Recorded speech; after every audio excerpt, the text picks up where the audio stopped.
Il giorno della mia laurea, il momento di svolta della mia vita. Gli anni all'università per me sono stati veramente molto difficili e questa è la prima volta che ne parlo in pubblico. Emicrania, nausea, mal di pancia costanti. Avevo un'ansia fortissima in tutto quello che facevo.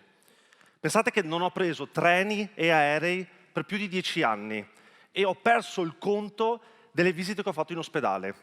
Visite veramente di tutti i tipi. Mi sentivo fermo in un mondo in continuo movimento. Tutti che viaggiavano, facevano Erasmus, si muovevano ed io ero fermo a casa. Ma c'era una cosa che mi faceva star bene, immensamente bene. E quella cosa era giocare ai videogiochi, da solo, con i miei amici.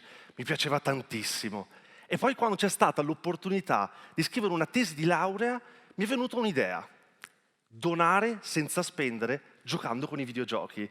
Dovete sapere che ai videogiochi non ci giochiamo solo noi giovani. Siamo quasi 3 miliardi di persone nel mondo e il mercato dei videogiochi da solo vale più del doppio di quello del cinema e della musica messi insieme. Ci giocano anche i boomer, i nostri genitori, persone di tutte le età. E quindi questa mia passione per i videogiochi mi ha portato a sentire dentro che dovevo fare qualcosa che avesse un impatto fuori, nel mondo fuori. Ma come mi era nata questa idea di convertire il tempo speso giocando in donazione agli enti no profit? Non so se ve lo ricordate, Gangnam Style, la canzone che ci aveva trapanato le orecchie prima di Despacito. Avevo letto un articolo che il cantante, dopo il primo miliardo di visualizzazioni su YouTube, aveva ricevuto diversi milioni da Google per le inserzioni pubblicitarie. E quindi ho detto, faccio un video, convinco 1 miliardo, 1 milione di persone a guardarlo, tutti i soldi che mi arrivano li dono in beneficenza. Convincere 1 milione, 1 miliardo di persone a guardare un video non è proprio semplicissimo, ma la mia passione per i videogiochi mi ha detto, e se fosse un gioca e dona? E quindi niente, ho iniziato a scrivere una tesi di 700 pagine, povero il mio professore che se l'ha letta, credo, e poi quando dovevo validare questa idea ho raccolto questionari in spiaggia con i miei cuginetti. Abbiamo comprato delle t-shirt bianche con scritto se compili un questionario ti regaliamo un sorriso. Siamo andati in spiaggia a Jesolo e a Caorle.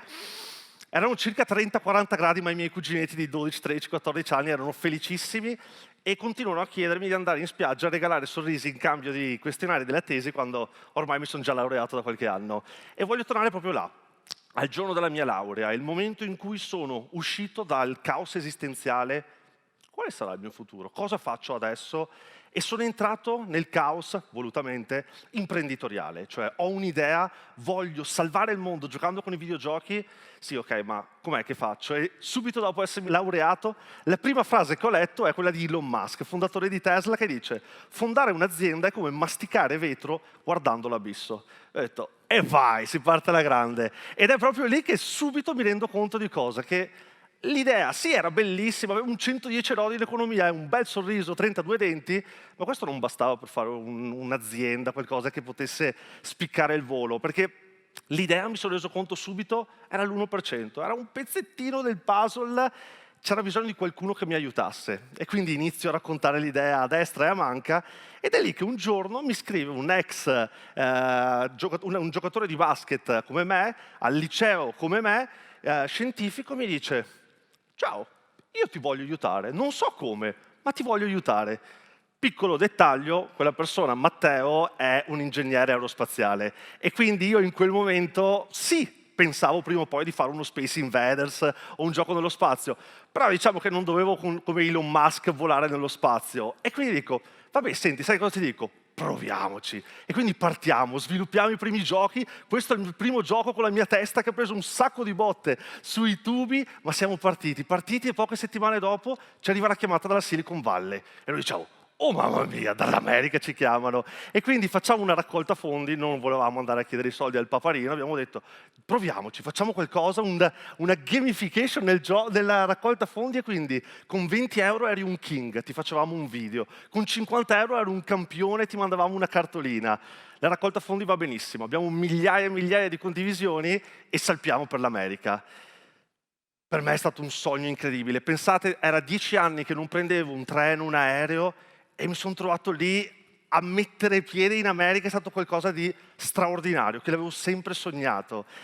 L'entusiasmo era veramente alto, ma poco prima di partire c'era una cosa che era un po' più bassa, erano i soldi per partire. Avevamo fatto la raccolta fondi, sì, abbiamo guardato su tutti i possibili appartamenti. San Francisco è una delle città più care al mondo, un affitto sei sui $3.000 e una pizza margherita 32 euro. E quindi abbiamo detto, e adesso cosa facciamo? E quindi iniziamo, guardiamo, troviamo una signora che era sicuro che dovevamo andare là da lei e ci dice, ho un problema, devo andare in India a fare un giro della mongolfiera di tutta l'India.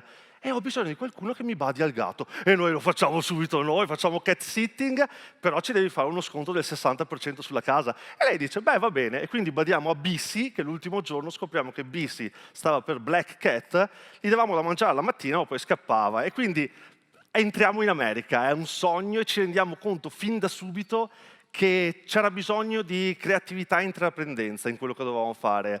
Voglio raccontarvi di Facebook. Noi volevamo entrare a raccontare la nostra idea e la prima cosa che abbiamo fatto è stata quella di iniziare a contattare delle persone che lavorano lì.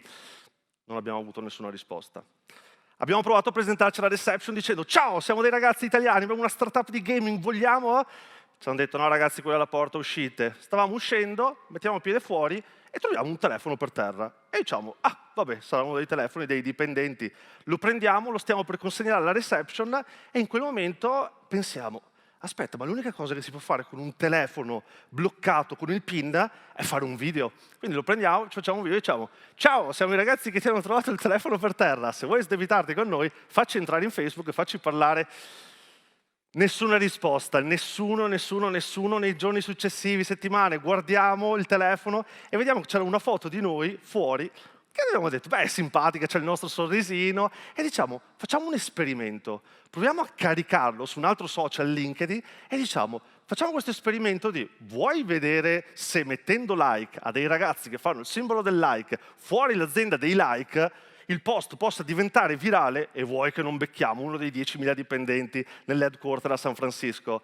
Passano 5, 6 ore, centinaia e centinaia di consiglia e il giorno successivo pioveva veramente tanto, ma eravamo dentro con la responsabile gaming di Facebook. E là abbiamo capito cosa? Che quella volta c'è andata bene, sì, la punta dell'iceberg, quella dei successi, ma sotto ci sono tanti insuccessi, ma quando sei veramente motivato da raggiungere quello che è il tuo obiettivo, allora te ne freghi e vai e corri. E sia io che Matteo, da ex cestisti, giocatori di basket, abbiamo come esempio sua altezza reale Michael Jordan e una frase che ha detto che rappresenta al meglio il perché successo e fallimento non sono due opposti, ma il fallimento è uno step per raggiungere il successo.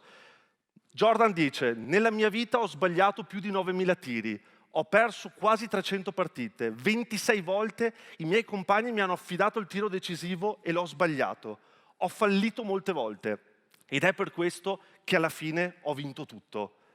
E quindi ogni giorno in quello che faccio mi ripeto sempre, potrà sembrare molto banale, ma che se ci provo ho l'1% di farcela, se non ci provo lo 0. E quindi se è qualcosa che io veramente voglio raggiungere, ci provo, perché 1 è maggiore di 0, non ci vuole una laurea, e quindi veramente dico, perché non provarci? Perché è giusto pensarci, rifletterci, studiare, eccetera, però a un certo punto bisogna anche provarci, fare qualcosa. E infatti io credo fortemente che nessuno è mai dimagrito restando sul divano a leggere libri su come dimagrire. A un certo punto hai capito le calorie, hai capito che devi fare attività fisica, ti allacci le scarpe e inizi a correre. Nelle start-up si dice done is better than perfect, cioè fatto è meglio di perfetto. Quindi non possiamo star lì a sperare che arrivi il momento giusto. Dobbiamo partire, provare un passettino alla volta. Un passettino alla volta che nel mio caso mi ha portato dalla tesi alla Silicon Valley,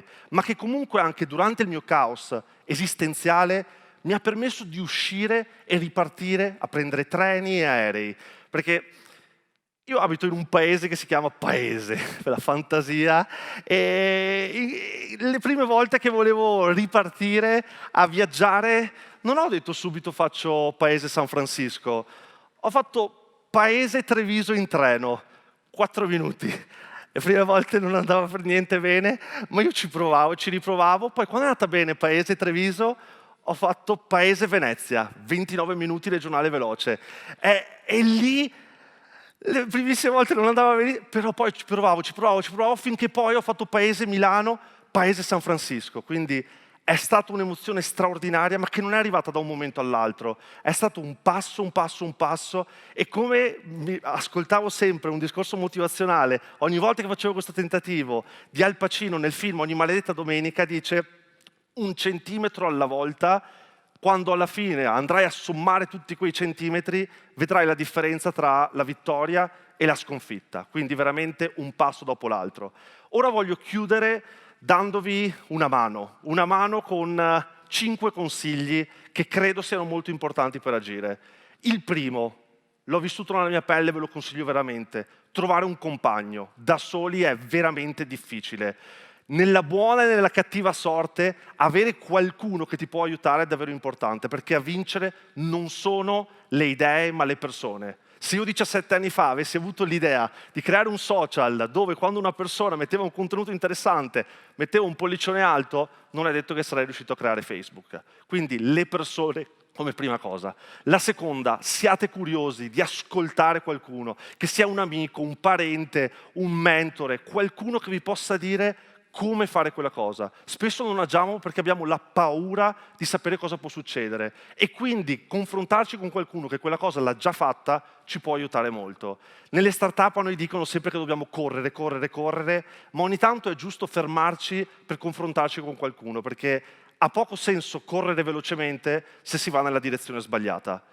La terza è non aspettare il momento perfetto. Qua siamo tutti giovani e quindi io dico, se volete partire, aprire un canale TikTok, scrivere un libro, fare qualcosa che vi ossessiona, che volete fare, partite, fatelo, contate fino a 3 e via. La quarta, pensare subito al piano B, C, D. Avete visto anche con Facebook che noi non ci siamo fermati al primissimo, al fatto che nessuno ci aveva risposto. Siamo andati avanti perché volevamo raggiungere l'obiettivo. E quindi avete fino alla Z, A, B, C, D, F, G. Poi nel momento in cui arrivate al piano numero Z e non funziona, cambiate strada, nel senso che non è la cosa migliore da fare. E l'ultimo che vi voglio dare, con una visione un po' diversa di quello che è il mio mondo, è quello di non arrendervi. Questa è una cosa che vi hanno detto all'infinito, non arrenderti, non arrenderti. Io ve la voglio portare con un punto di vista diverso, quello dei videogiochi.